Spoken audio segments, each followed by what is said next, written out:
ജീവിതത്തിൽ തീരുമാനത്തിനുള്ള പ്രാധാന്യത്തെക്കുറിച്ച് ആരെങ്കിലും ചിന്തിച്ചിട്ടുണ്ടോ? ഒരു വ്യക്തിയുടെ തീരുമാനങ്ങളാണ് ആ വ്യക്തിയുടെ ശരികൾ. എപ്പോഴും നമുക്ക് തീരുമാനങ്ങൾ എടുക്കാൻ സാധ്യമാകുന്നുണ്ടോ? തീരുമാനങ്ങൾ നന്നായി എടുക്കുമ്പോഴാണ് ജീവിതത്തിൽ വിജയിക്കുകയുള്ളൂ. തീരുമാനങ്ങൾ എടുക്കാൻ നമ്മെ എവിടെയും പഠിപ്പിക്കുന്നില്ല. വീടുകളിലോ സ്കൂളുകളിലോ എവിടെയും പഠിപ്പിക്കുന്നില്ല. നമ്മുടെ വീടുകളിലൊക്കെ പലപ്പോഴും നമ്മുടെ തീരുമാനങ്ങൾ നമ്മുടെ മാതാപിതാക്കളാണ് എടുക്കുന്നത്.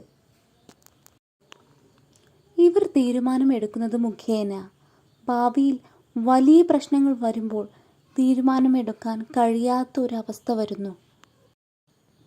ഇങ്ങനെ മറ്റുള്ളവരുടെ പ്രേരണ കൊണ്ടും സമ്മർദ്ദം കൊണ്ടും തീരുമാനമെടുക്കുന്നവർക്ക് ജീവിതത്തിൽ എവിടെയും എത്തിപ്പെടാൻ കഴിയില്ല.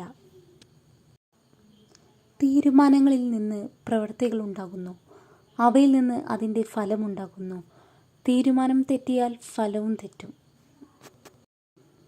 അതുകൊണ്ട് തന്നെ തീരുമാനങ്ങൾ നമ്മുടേത് തന്നെയാണെന്ന് ഉറപ്പുവരുത്തുക.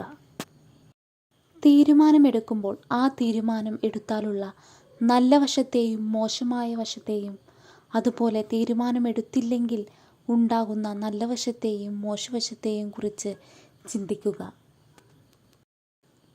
പലപ്പോഴും വികാരത്തിലായിരിക്കുമ്പോഴായിരിക്കും തീരുമാനങ്ങൾ എടുക്കുക. അതുകൊണ്ട് തന്നെ സങ്കടത്തിലോ ദേഷ്യത്തിലോ ആയിരിക്കുമ്പോൾ തീരുമാനങ്ങൾ എടുക്കാതിരിക്കുക. ജീവിതത്തിൽ പല സന്ദർഭത്തിലും റിസ്ക് എടുക്കാൻ കഴിയുന്നില്ല. അവർ ചെയ്തോളും ഇവർ ചെയ്തോളും എന്നീ മുടന്തൻ ന്യായങ്ങൾ പറയും. നമ്മുടെ കാര്യത്തിൽ തീരുമാനമെടുക്കാനുള്ള അവകാശം നമുക്ക് മാത്രമാണ്. അതിന് ആരെയും ചുമതലപ്പെടുത്താതിരിക്കുക.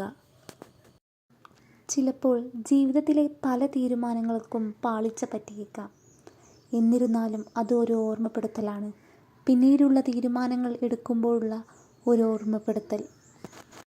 ഓരോ തീരുമാനങ്ങൾ എടുക്കുമ്പോഴും നമ്മുടെ താല്പര്യങ്ങൾ കണ്ടെത്തുക. അതൊരിക്കലും ആരുടെ മേലും അടിച്ചേൽപ്പിക്കാതിരിക്കുക. ജീവിതത്തിൽ വിജയിക്കണമെങ്കിൽ അടിയുറച്ച തീരുമാനങ്ങൾ വേണം. പുതിയ പുലരികളിൽ അടിയുറച്ച നല്ല തീരുമാനങ്ങളുമായി മുന്നേറട്ടെ.